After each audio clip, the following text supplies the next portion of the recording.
Here we go. Let's get this started. So welcome everyone. And we'll bring up the slides. Here we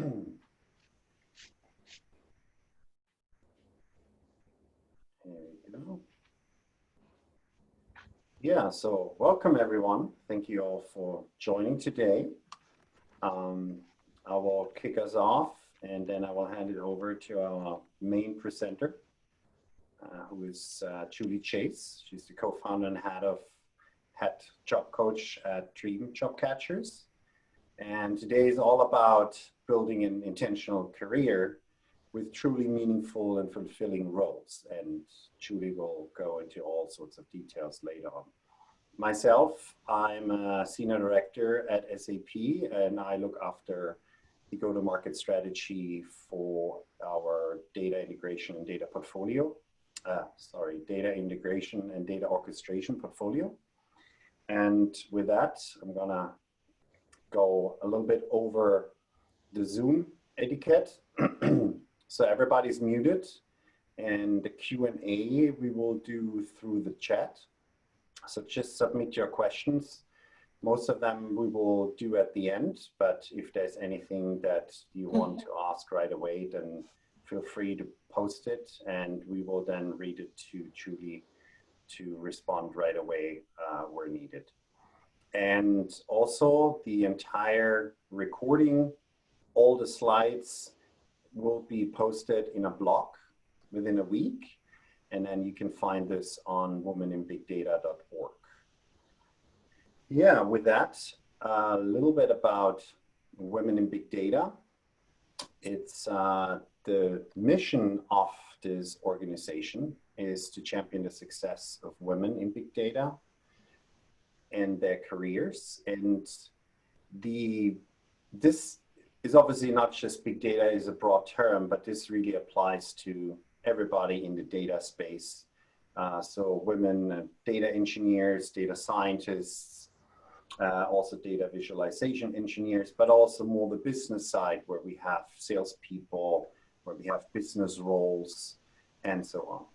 And yeah, and as you can see, there is not just women in the Women in Big Data group. There's also men that want to support this very beautiful cause. And yeah, so I also want to encourage to speak to the men out there if they feel inclined to help grow this organization and support the women out there, then feel free to join as well. Yeah, the Women in Big Data org was started in 2015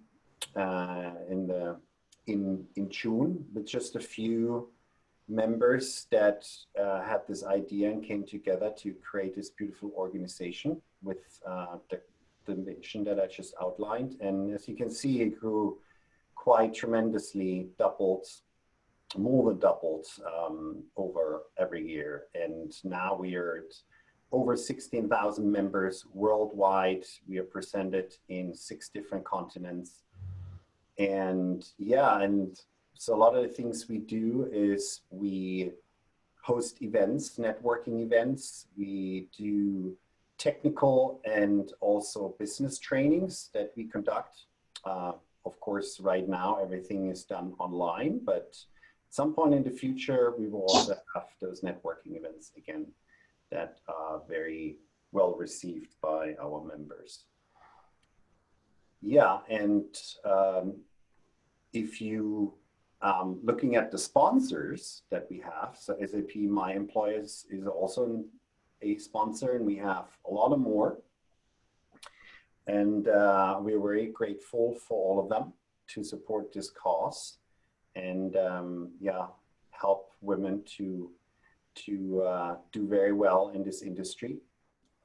And yeah, if you want to join or partner or sponsor, there's multiple ways how you can reach out. So we have our webpage, and then we also have a meetup group, and then we also on LinkedIn.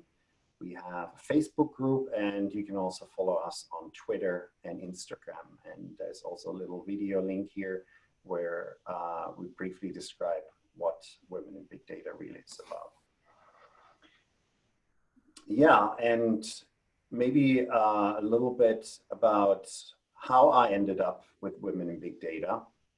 It was last year. I was at SAP I/O in San Francisco, and they were hosting many events for women in big data, and I was invited to one of the events in the evening, and I was very curious. And then that's how I found out about women in big data. And through personal experience, I've always been an advocate for the inequality that we see with women, particularly in the tech industry, and to support them to thrive and be seen as equal compared to men.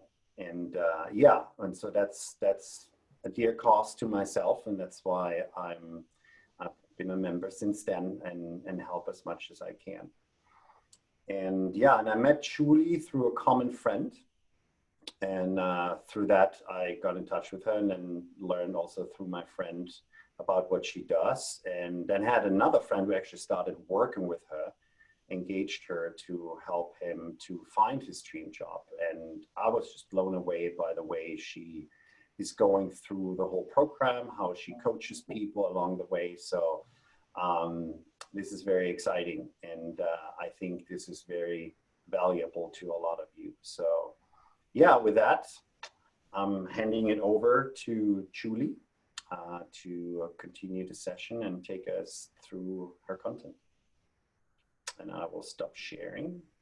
Okay, great. Thanks, Daniel. Let me jump back. So I find the meeting. Here it is. And then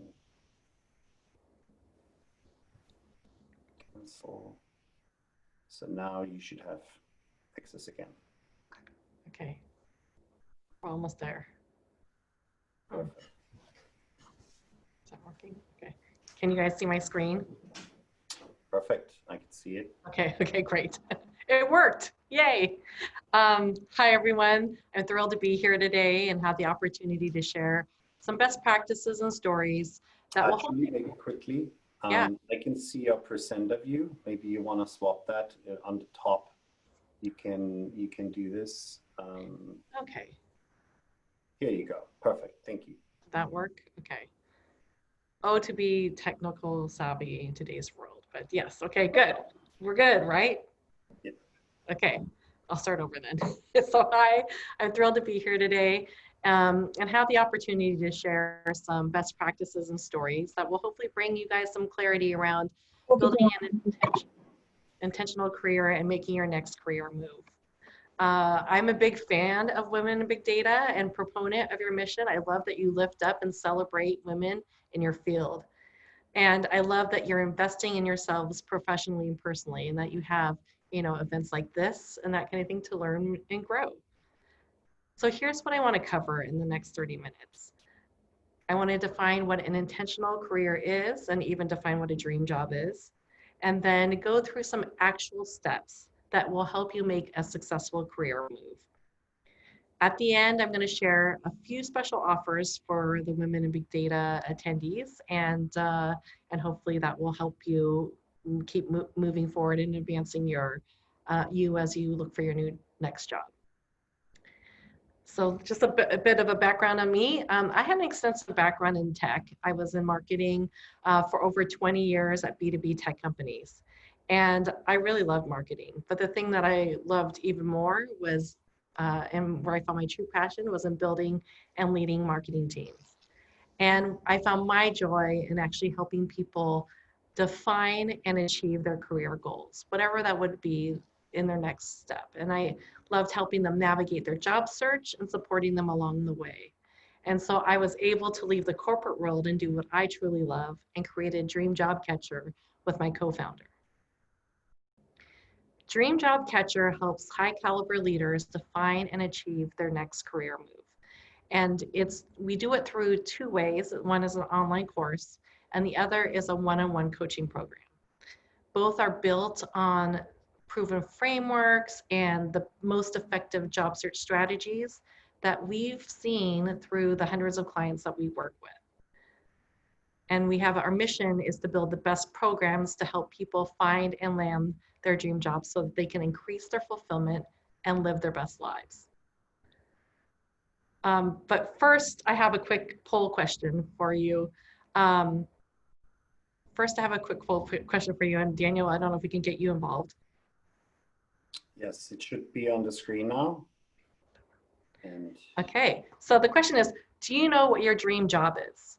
And we'll give you just a few seconds to answer it.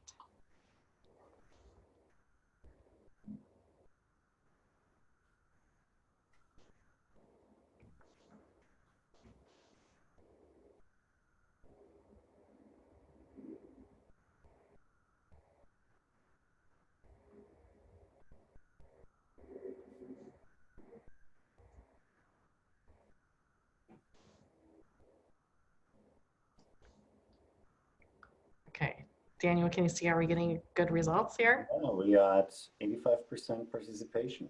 Okay, great. Maybe let's just go with the results then. Let's see, I'm curious.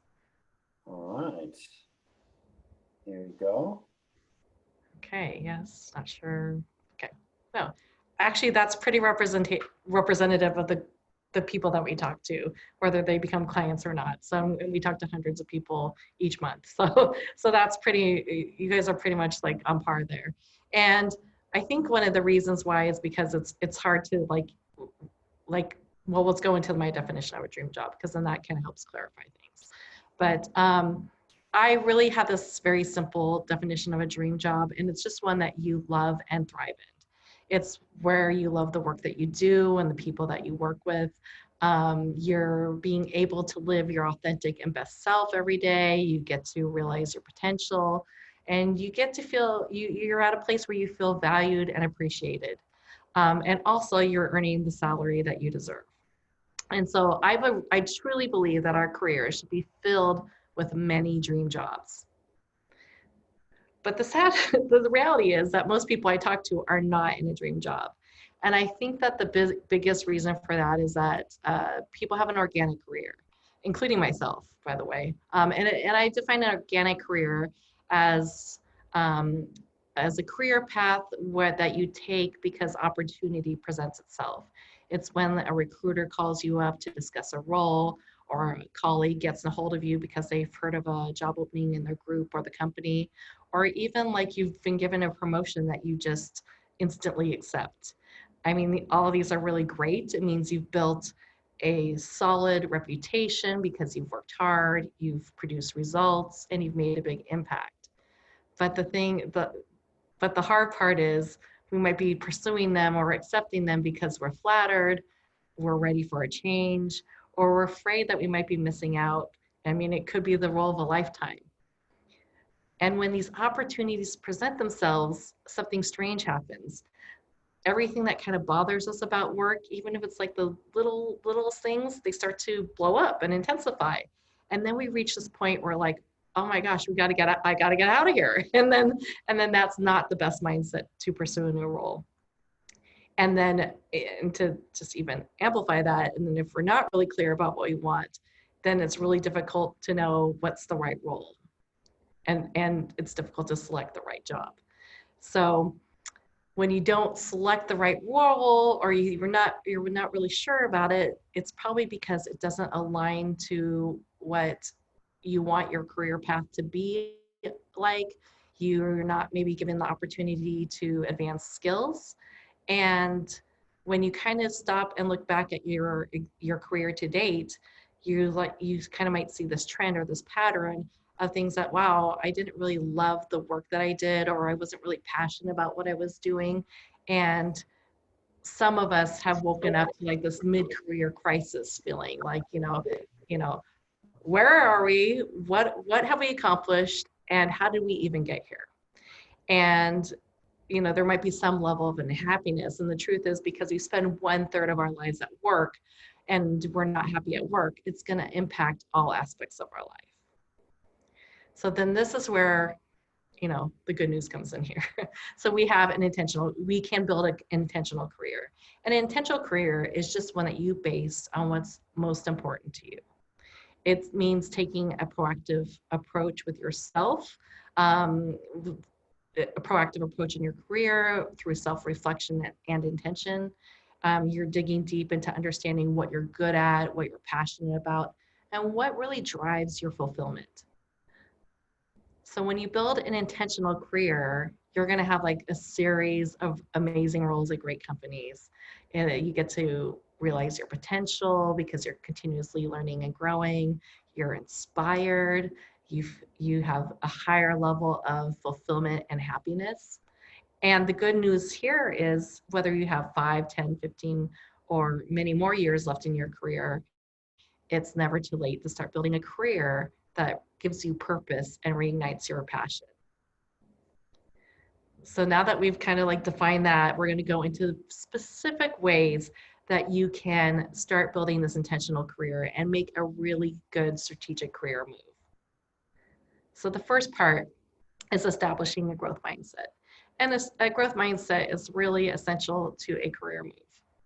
If you believe that people are born with a fixed level of intelligence and talents, then you have a fixed mindset. And a growth mindset just means that you can continuously learn and grow. So many of you, I'm sure, are high achievers. You have a growth mindset. You prioritize and invest in your learning. You embrace challenges and persist to overcome obstacles. And you probably feel pretty motivated and empowered.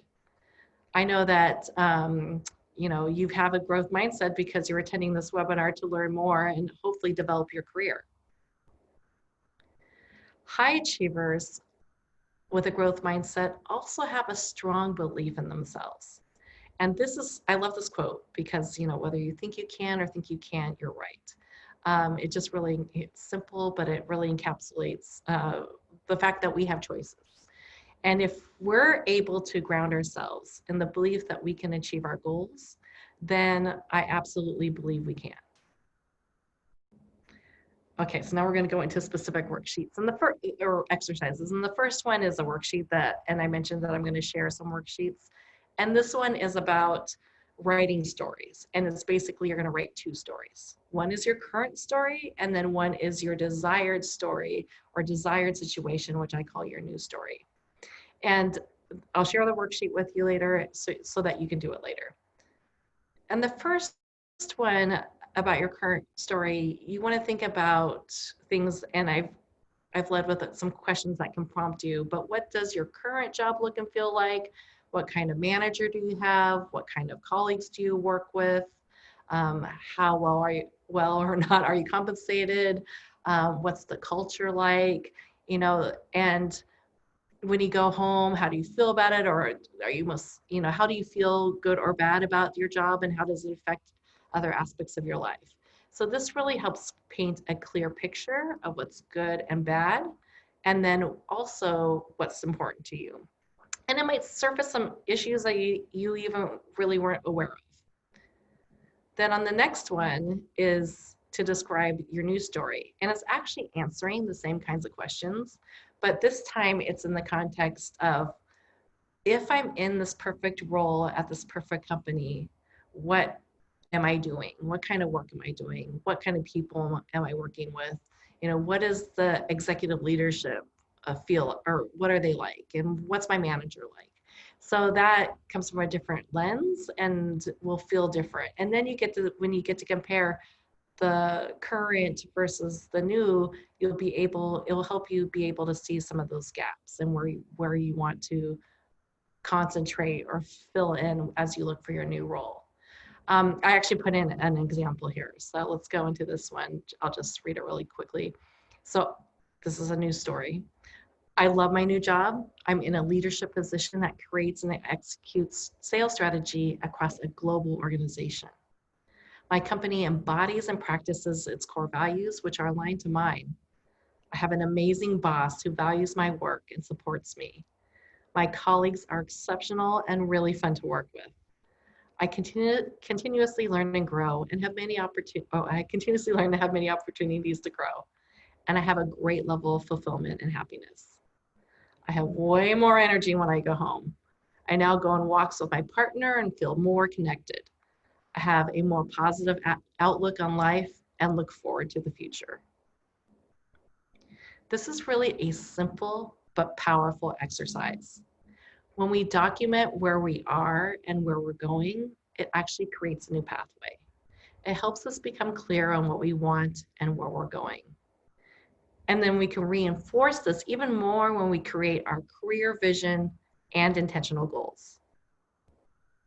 So do you have a North Star, or what I actually prefer calling a career vision statement? Some people think of a North Star as like an ultimate title that they'd like to have, like a CEO or a vice president of strategy and ops.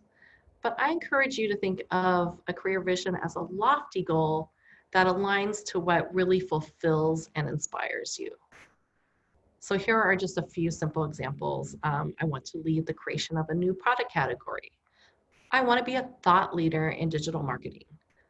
I want to lead a finance organization at a Fortune 500 company. And it could even be even more high level, like I want to empower people to achieve personal and professional happiness and success.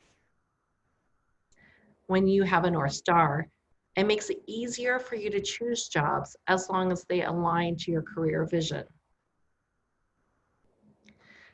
So the next exercise that I want to go over is creating a list of intentional goals. And these are really different from SMART goals. And when I think of SMART goals, I think of them as, part of an action plan. They've got the date and the specific metrics and all those kinds of good things, which they're valuable, for certain activities. But when you're thinking about your next job and making a career move, I think it's more important to have a list of what's the most important things to you. And it literally should be a list, like a bulleted list, and make it easy to read and remember. But you don't want a laundry list. You just want to focus on the top 5, 6, or 7 things. And what you can really draw from are some of these other exercises that you will do, like writing your new story. And then we're going to talk about your target company list next, and you're going to be able to draw from that as well. These intentional goals really act like affirmations. They're affirming what you want and deserve in your next role. And here's the really amazing thing. So I get to see intentional goals become a reality all the time. It's really quite remarkable. I'd like to share one of our clients' lists. So this is actually a list of goals that Jen wrote, and she put it on her desk, and she said she read it every day, and it really helped keep her focused and motivated. And she was able to get 6 out of those 7 bullets. So the only one that she didn't get was joining a woman-led business. And I'll tell you what, she was really surprised by the results. She said that she always thought that she would have to make a major sacrifice for the right role, or if it was a perfect job, there'd be something that she'd have to let go of. She just didn't think that she could have it all. So this is another worksheet that I've included for you, and it's going to have a place for you to write your career vision, your new story, have this intentional goals list. So I highly recommend that once you kind of finalize everything, that you put it in one place that you can, and put it in one document, and then put it in a place that you can read it every day.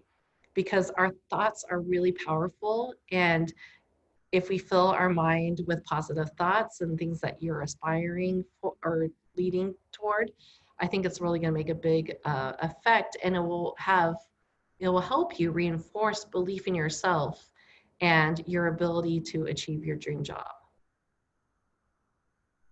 And then we're going to switch gears to gets a little bit more concrete here on some exercises to do, and that's including building your company list, your target company lists. And I'm going to share a Google sheet on this. But before, and kind of like everything else that we've talked about so far, before we actually list out the companies or the roles that you're interested in, we're going to focus on the criteria that's most important to you. And so one way to do this too, and kind of a fun exercise that I didn't put in here, is even kind of listing out all the roles that you've had up until now, and writing what you liked about them, what you didn't, what kinds of skills you gained, what you wish there would have been, and that kind of thing. And that might help also form or shape this list that you're going to create.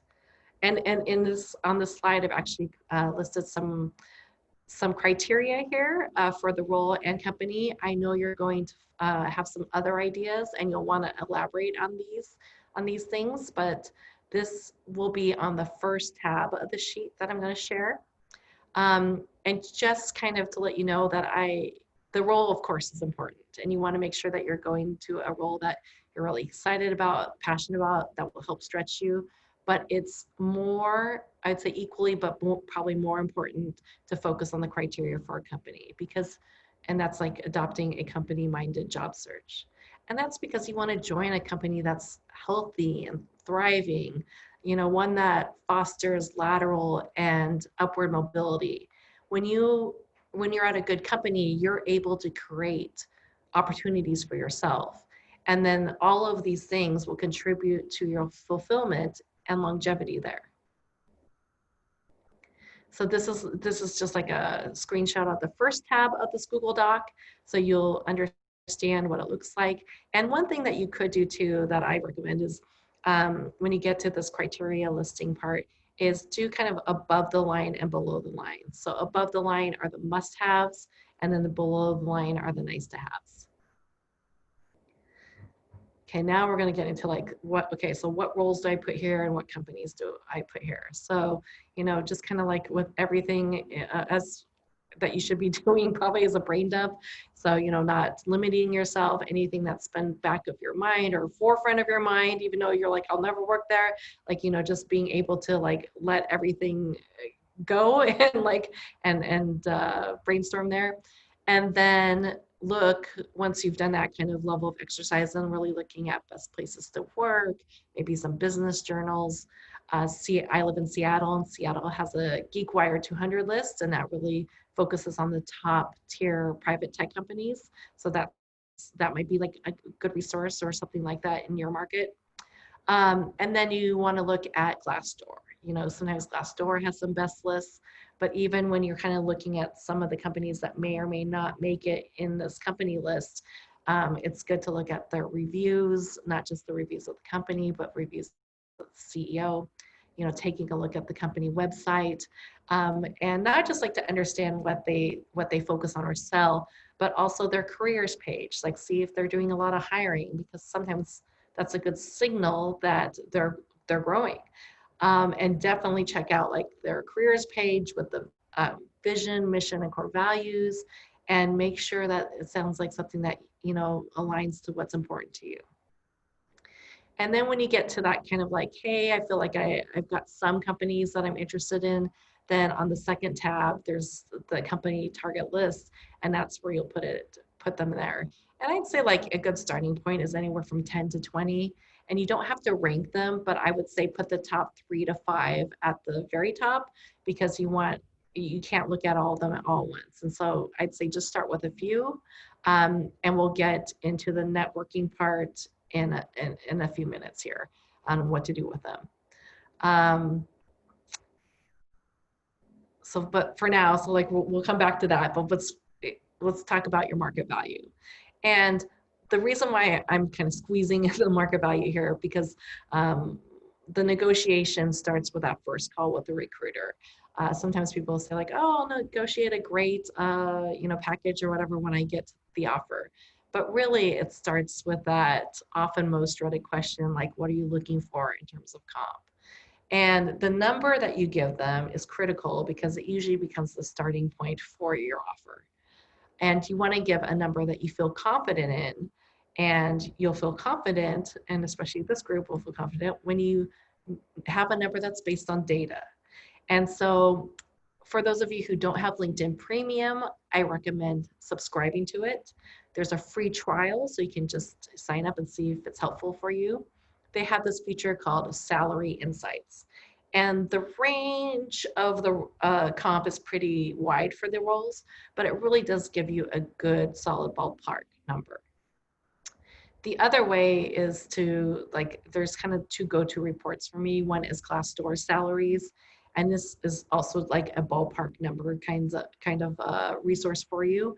You just put in your job title and city, and then it lets you pick a certain specific industry, the company size, and your years of experience. And it'll give you a range for your salary and also total comp. And that's a really easy thing to do, and you can do it in like 2 minutes. But then I'd say like, hey, invest more time, sign up for a pay scale report. I think salary.com does it.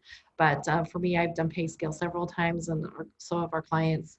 And it collects millions of pieces of data around salary from employers and employees. It doesn't have the ranges for every single position, but if it doesn't have one for you, then you could maybe try to find something that's comparable. It will ask for a lot of information, but just note that some of it's required and some of it's optional because they're trying to collect data too.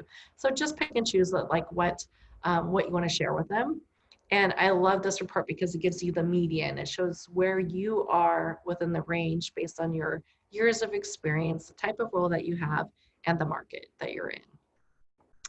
And the good news here is that these good companies that I'm talking about, the ones that are hiring and growing and thriving, they also want to pay at market rate. Some of them pay above market rate. So when you focus on these great companies, compensation will be a happy topic. One of our advisors, we have a bunch of advisors who are recruiters from all over the States. This one is an executive recruiter at a Fortune 500 company, and she really says, you should go reasonably high with your number. And here are some reasons why. The market rate accelerates faster than your salary. So even if you're asking for something above market rate, you'll thank yourself later, but when you've been in the job for a few years. We find that a lot of our clients, especially the ones that have long tenure at places, are below market value. So this is really your opportunity to promote yourself based on the data that supports it. And when you're asked with this question, like, hey, if they're asking what you're making now or what you're looking for, a good way just to answer it is just to say, hey, my salary requirements are, and then you provide the number or range. And I really encourage you to say it out loud and practice it and say it many times, because the more comfortable you are with it, they're going to be comfortable with it. So you want to practice it until you feel confident and it just rolls off the tongue. Okay, so of course, resumes are important in the job search and making sure that there's alignment in what you're looking for. Now you have this good idea of like the role and what's important to you and that kind of thing, but it's a very large topic. In fact, I spent a whole segment in our course on it with a 10-step program. And for people who in our coaching program, I end up writing it because it's just, there's a lot of nuances in the resume. But here's at a high level what I would recommend doing. First is it's time to probably up-level your resume. There are many really reasonably priced and beautiful templates like on Etsy and other sites. And I'd say replace some of these traditional formats or templates and things like objective statements, and up-level it with a profile section, or what I call profile. It's really similar to the about section in LinkedIn. And this really gives you people a better idea of who you are, and you can actually talk about your strengths and what helps you stand out. And then, it's time to create this expertise or skills section, which oftentimes doesn't get highlighted. And then I'd say these are the two main sections that actually often get tailored for specific roles. So it's that profile section and then that skills section. But I'll spend a little bit more time on the elevator pitch here. So your elevator pitch is like the 30-second, maybe 45-second spiel about who you are. It's not the high-level story or resume walkthrough of all the positions you've had and the companies you've worked with and that kind of thing. And it really just answers these questions like, who are you? What do you do? What kind of impact do you make? What makes you unique? And I always say, don't start to get too philosophical about what makes me unique. You think about what compliments have you received? Are you good at rallying people around a common vision? Are you both strategic and really good at execution? Some of those things that people just kind of take for granted because they're really good at it. You know, those are the kinds of things that you might want to include in your elevator pitch.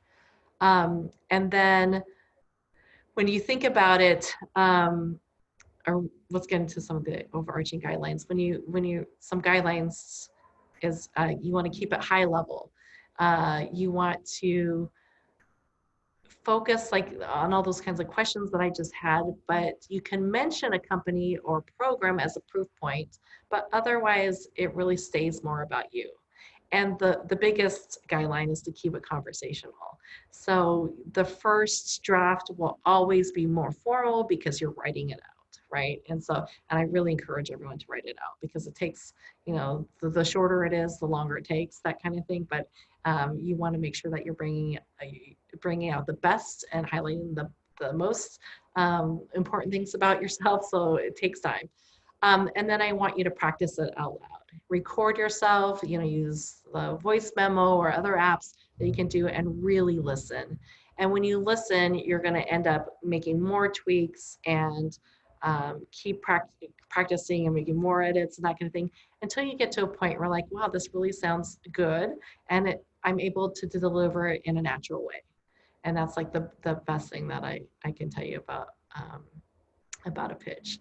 And here's one that I love, and it's a recent client, so I'll share this one. But I love data and storytelling. I have over 20 years experience in turning data into quantifiable and measurable business outcomes. I built out an analytics practice and team for B2B and B2C tech companies. One of my greatest strengths is linking business strategy to execution and developing data-powered solutions that deliver insights that are easily understood by C-level executives, marketers, and sales teams. I successfully lead global cross-functional teams toward a common goal. In one of my recent campaigns, it generated the highest employee engagement, a 30% increase in marketing generated revenue, and a 500% ROI. I thrive when I'm driving business change through best-in-class analytics. I lead with purpose and elevate others through mentoring and giving back to the industry. I'm looking for a global senior leadership role that delivers best-in-class analytics and insights to drive growth for a tech company. I'm excited to join an innovative company that fosters a collaborative and inclusive culture. What I like about this one is that it gives me a really good idea of who the person is. Her passion for her work comes through, and she reinforces how good she is by just giving a few proof points. So, I wanted to show you something. Oh, sounds like someone was really excited about that one. Yay. Okay. When people ask me about what's the most important part of the job search, I actually say hands down it's networking. And networking is such a valuable activity beyond the job search, but we'll just like focus on it today so that this helps you in your quest.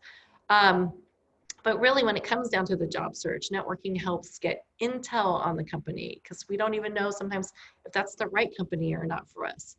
It helps us surface opportunities before they get posted, getting referrals to roles, and getting introductions to hiring managers and recruiters. In order for it to be effective though, you need to be strategic in your networking. And that means targeting specific people and making specific requests. If you meet people and just ask them to keep you in mind if they hear of anything, then it's pretty much a wasted opportunity. So here's what we're going to do. Here's how to make networking strategic. You want to go back to that company target list and pick a company. And then you want to look at your network to see how many connections you have here. So there's a little small box here in the screen, but like say you're going to take one target company, you're going to put it in the search bar in LinkedIn, and you'll see a message that says either something like 4 connections work here or see all employees, and you want to click on that see all employees list. And then when you do that, you're going to that top nav of the LinkedIn bar, and you're going to check on the first and second boxes. And this is the first and second degrees you have at this company. And the reason why we do the second degree ones is because you may not have any, or you may have only like one first degree person at this company. The second degree ones really expand your network, and really you most likely have some second degree connections at the companies that you're interested in. So let's go to the networking matrix. And this will also be included in the worksheets that we're going to provide to you. And this is what I call the networking matrix, but what it really is a Google sheet that just kind of helps organize, who am I targeting, and who are they connected to, and what the activity is. And so, I mentioned PayScale as a compensation company, and it's in Seattle. So I only have one first degree connection here. And oh, by the way, so let's say I'm pursuing a customer success role, and I have one first degree. So obviously I'm going to reach out to that person, but I'm not going to just stop there. I'm going to also look at the second degree connections, and especially ones who are connected to anyone in the customer success team, and also anyone in the talent acquisition or recruiting team.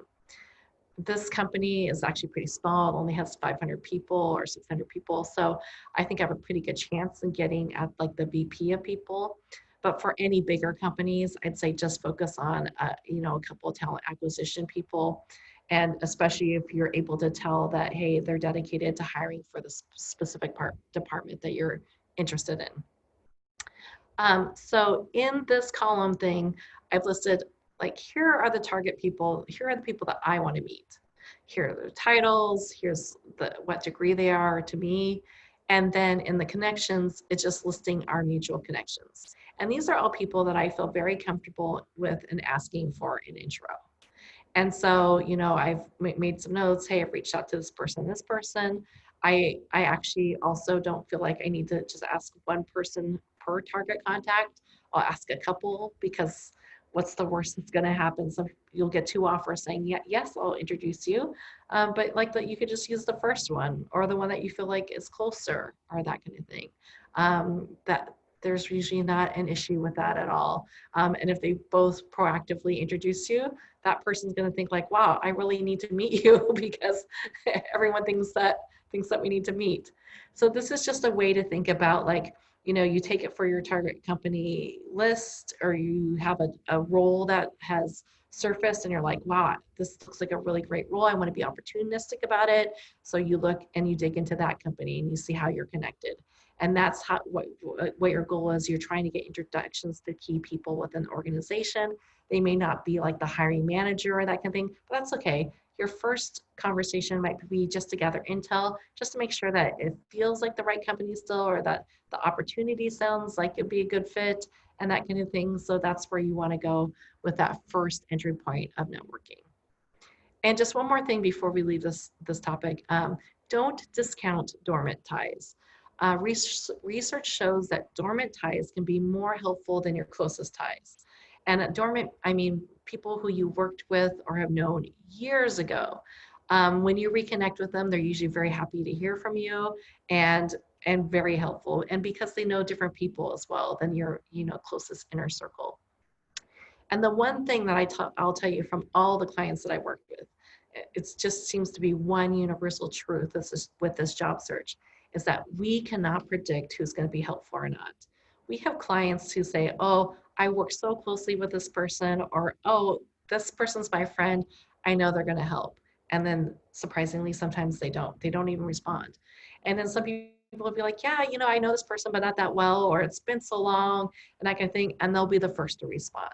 And so I always say, instead of trying to do all this guesswork and expend this energy on saying who's going to respond and who's going to help, just reach out. Just reach out with, coming from a place of gratitude and excitement, because who knows who's going to come back and be your number one fan and advocate. So that's kind of what it makes networking so exciting. Okay, and then just one more thing about the networking. Once you've identified people, or you've got the introduction, then it's really time to reach out. And the overarching guidelines from the recruiters that we work with, and in the hiring managers as well, is just to be short, friendly, but direct, because people want to know what you want. And so, and it's coming from that place of gratitude again, because you want their help. And it's just the same as the compensation topic. The more you feel comfortable about reaching out and asking for help, the more willing people are going to be and happy to help you. So, whatever you need to do to get more comfortable, and sometimes it's just like, building any muscle, it's just doing it more and more, just keep that in mind as you start to network. Okay, you guys, we made it. We made it to the end here. So this is kind of just an illustration of, when you start to align all of your activities, and you start alignment by doing those very initial exercises that we talked about in the beginning, but with your current story and your intentional goals and that kind of thing.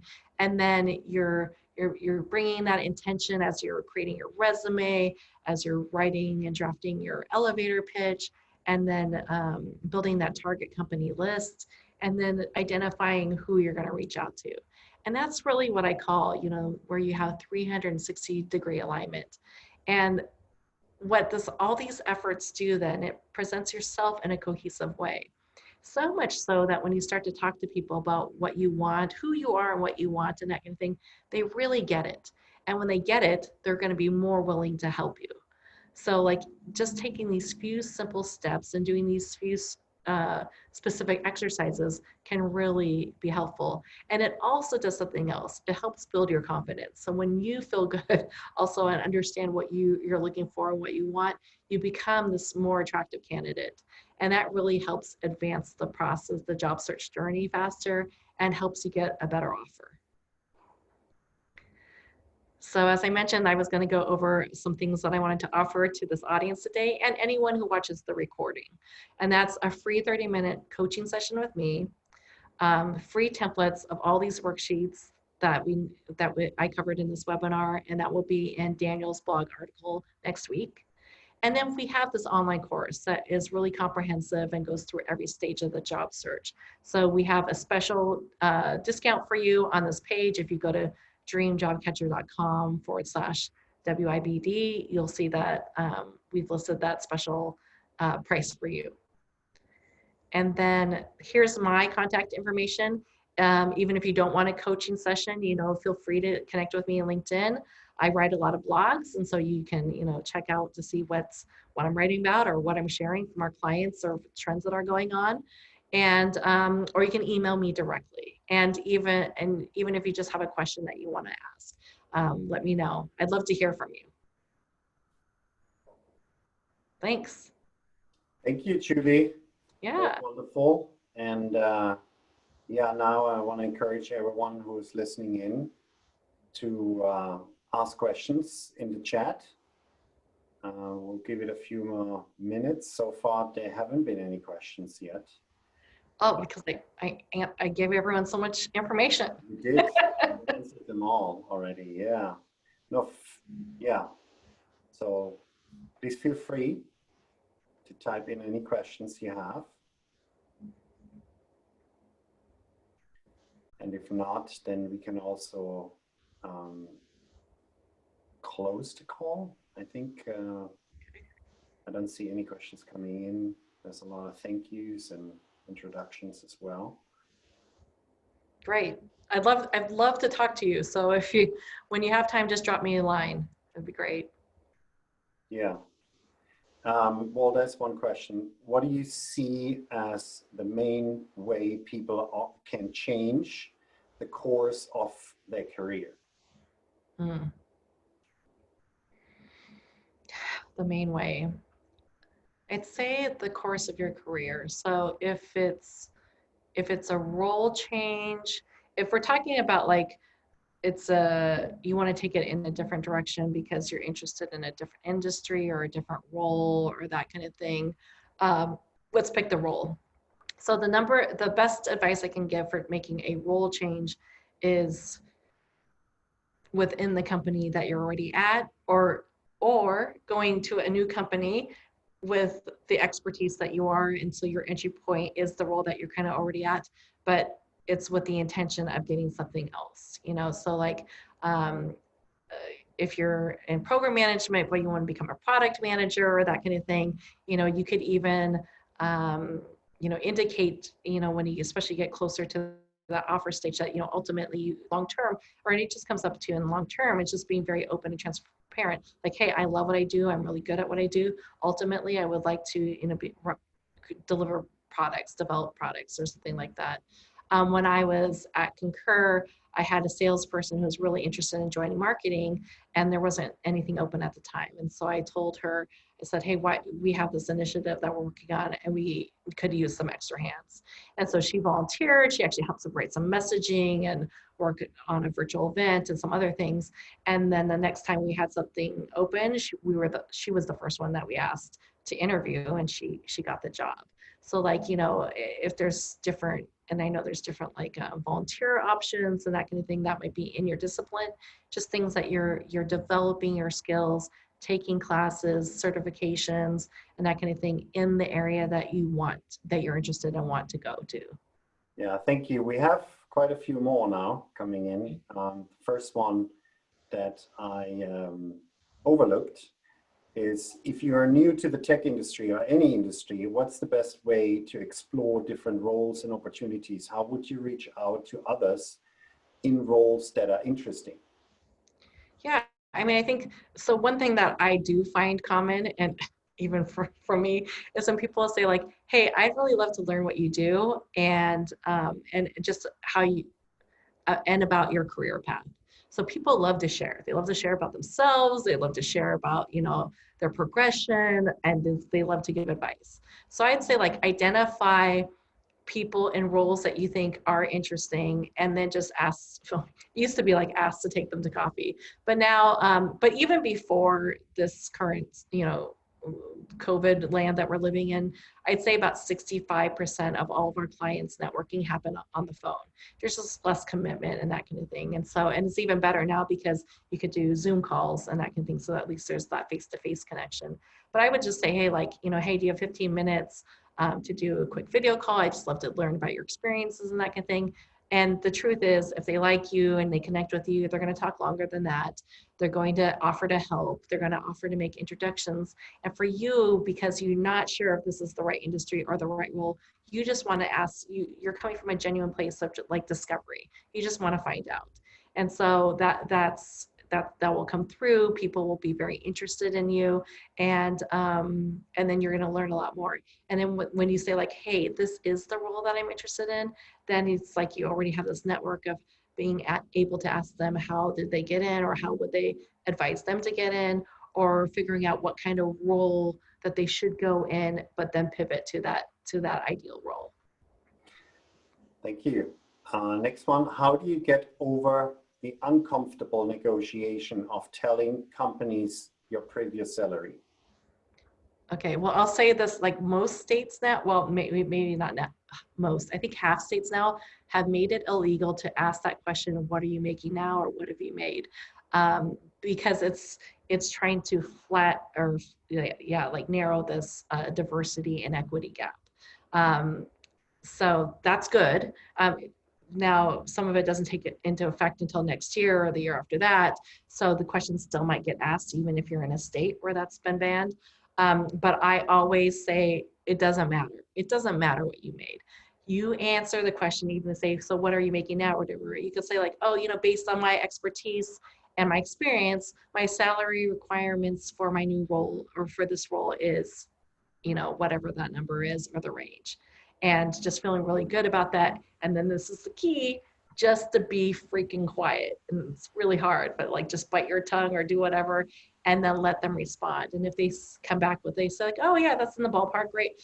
Then great, right? And if they say, that's really at the high end, or that's higher than we thought, then you can respond. It's up to you, but you can say something like, hey, it's really important for me to be at the right company and the right role. So, if there's I'm open to negotiation if you are. So I'd just rather continue.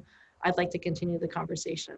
And then while you're meeting more people and going through the interview process, and you're able to do very well there, then they want you, and you're coming in from a different level of negotiation power there.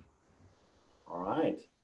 Next one is, when can you decide he or she can continue as individual contributor, or if it's time to change to manager or manager role after working for 10 years? Yeah, that's a great question.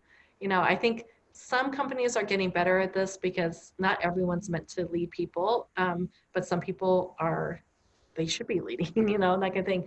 But I think some companies are getting better at having different levels and different ways to promote people, not making it mandatory for them to manage a group. But if you are interested in managing and you're just not really sure and that kind of thing, the first thing that you can do is kind of socialize this idea of being a lead in the team and taking on more responsibilities and doing that kind of thing. But if you really you feel like you want to give it a go, you feel like you might be a great manager and that kind of thing, then it's really just starting to, socialize within the company, it's within your manager. But if that kind of feels like a stopping point, other groups to see what they're looking for, if there are any programs. Some companies have assistance for career coaching and that kind of thing. So those are the kinds of things that you want to ask. You want to ask for help, you want to ask for advice, because it is much easier to get in a managerial role at the company that you're at than trying to pursue something new and getting it. Not impossible, especially if you have a strong network, but it's the easier transition, even if you've just been doing it for a few months of managing a team, to take that experience and then go ahead and manage elsewhere. All right. Next one is, how do you suggest tackling movement on your resume? This can be seen as negative in some cases, but with COVID-19, we are seeing a great deal of this. Well, I, for one, was in the job market much too often. So this is I feel this pain point keenly. I like to say that I was out there a lot. But I think that the way that I was able to get over, because I had a few short stints, and the thing is just providing context. It's not making a sad story or a victim of sorts or that kind of thing. But look, hey, I gravitated toward really early stage startup companies. I loved it when they were under 100 people, for a while, and be able to grow something from the ground up. So I just had to tell them, oh, I joined, DocuSign. I joined DocuSign when there were 70 people. I was part of the first marketing team. When I left a year later, the company more than doubled in size, and it's certainly not the DocuSign that you see today, but there's a lot of changes with the stage of the company, but also in leadership. And they went from a VP of marketing, leader to a CMO, and the CMO, was very disruptive, and he basically wanted to rebuild the entire team. And so, that affected things. And I decided to proactively move on before things happened to the team. But, it's just like when you kind of explain things, and again, and when you feel good about your story, other people are going to feel good about it too. So whether it's been a few short stints or just one, if it's just a one-off, then it's really no big deal. It's just, again, feeling very comfortable with how you're saying it and that kind of thing. But when it's a series, sometimes it's just being able to think about it and position it well and test it on people, test on people to some people you don't know that well, and just see what kind of feedback you get. But then I think the pivot there also is saying, and what I've learned here, and what I've learned that it's really important for me to find a company that has a good collaborative culture, or that's really producing, or that has a good product market fit, or something that where you are missing in these other things, and that it's wow, you have this understanding now, so you know what you want, and then that you're going to be able, and you want to grow your career there. And just even explicitly saying those kinds of words will make people feel more confident in you. All right. I know we are past the top of the hour. I have a few more minutes. I'm not sure, Julie, if you can stay on. Yeah, of course. Okay. And then Regina, I also want to check with you if you're okay, since you are the host. Yeah, let me know. I'm okay. Go for it. All right.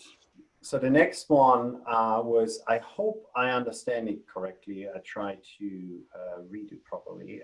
There was, when a high-level executive has stopped connecting with an opportunity, how do you reestablish the connection without being annoying? Mm. Yeah, that's, and whether it's a high level executive or not, but yes, I know we treat high level executives a little bit differently. Um, I think what my recommendation, and this is true for this situation and others, you want to wherever you're planning to go or you're interested in going, you want to expand this network so that you're not just relying on one person. And also you're getting like even more intel from people, you're getting introduced to more people from them. So you don't say like, hey, I've got this great person that's in this company and I'm going to, network with him or her, and then, kind of rely on them to facilitate some other things. And so I'd say like, just, be resourceful, keep going.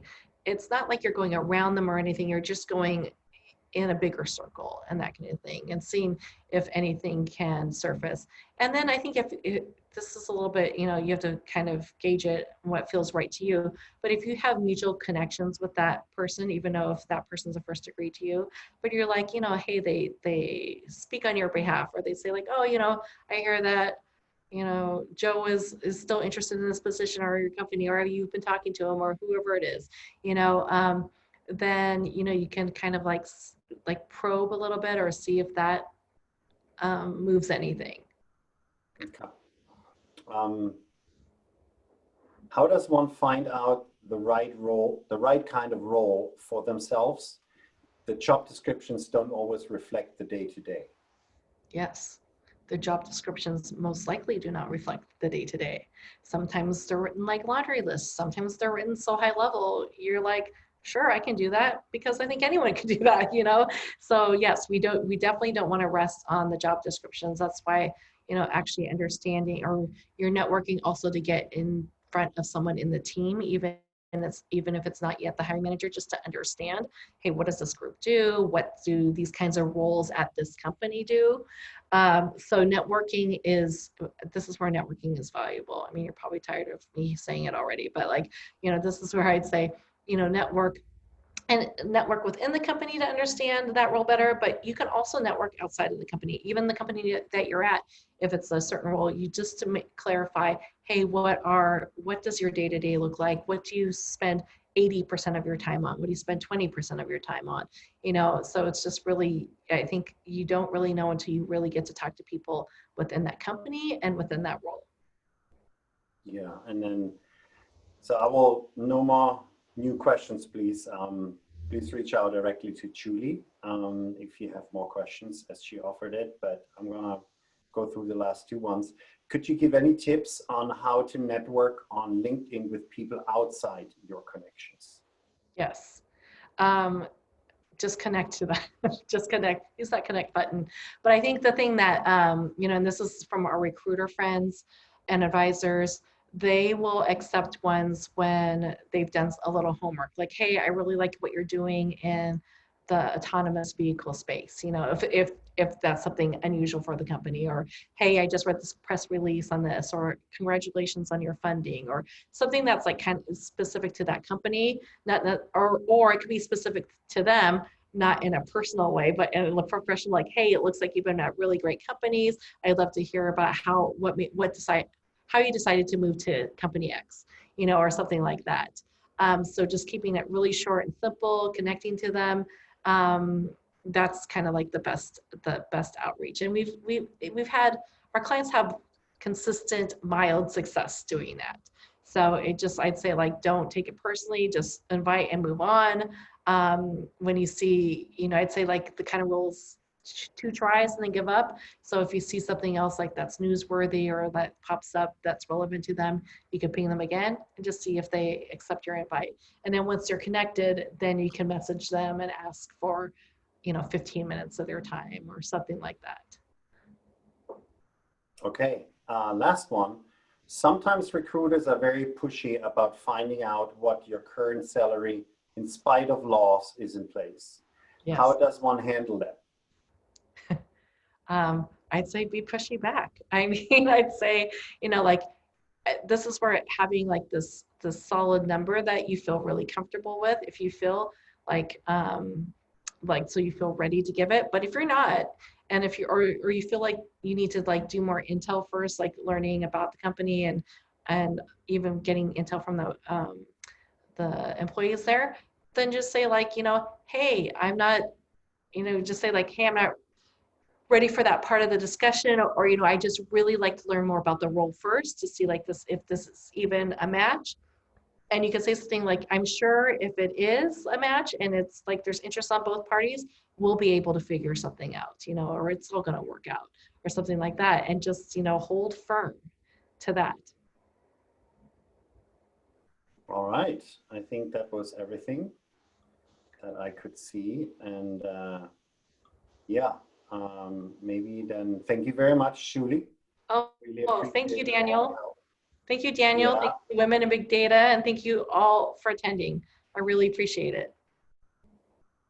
Fantastic session. Thank you so much. Yeah. I will get the recording posted in probably about a week or so, along with Daniel's blog, which will contain the presentation materials that Julie went through today, plus a link to the blog.